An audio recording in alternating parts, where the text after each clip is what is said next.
Yo, what's up guys? So papunta kami doon ngayon sa Rusi.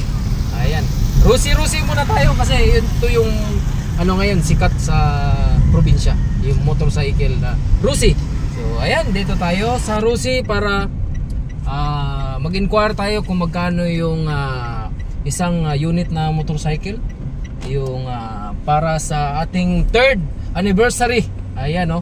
So first anniversary, nagbigay tayo ng ang binigay natin ay kambing, no? Yung grand winner natin, kambing, may nanalo, pina-convert niya into cash. Ngayon, 2nd anniversary, this coming July, ang ibibigay natin ay electronics na naman, appliances.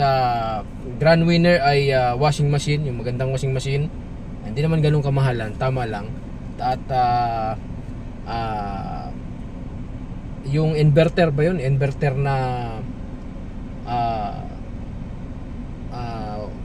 stand fan, no? So magandang ano din yun, parang anong brand ba yun? Nakalimutan ko. No, electric fan, no? Inverter ata yung ano ba yung klaseng electric fan yun, basta maganda-ganda. At may mga consolation prizes worth of mga 5,000 ata yung 3,000 or 5,000. Hindi ko na, nakalimutan ko na guys, pero nandun sa post, no? At this time wala pang July, April pa lang tayo ngayon. So meron pang May, June, July. So may 3 months pa. Pero sa ngayon ay bibili na tayo ng motorcycle guys para sa ating 3rd anniversary, no? So napaka-advance natin at mamimigay tayo ng motor na bibili lang sila ng tinapay worth of 50 pesos. Ganun lang kadali guys. Nabusog ka na, nasarapan ka na, nakakain ka na, may chance ka pang manalo ng motorcycle brand new. So hanap tayo yung hindi ganun kamahalan, pero brand new guys, hindi tayo doon sa mga reposes. Brand new motorcycle yung bibilihin natin para sa 3rd anniversary, no, na raffle promo. So bago natin yan na siyempre i-register natin yan, no, sa DTI.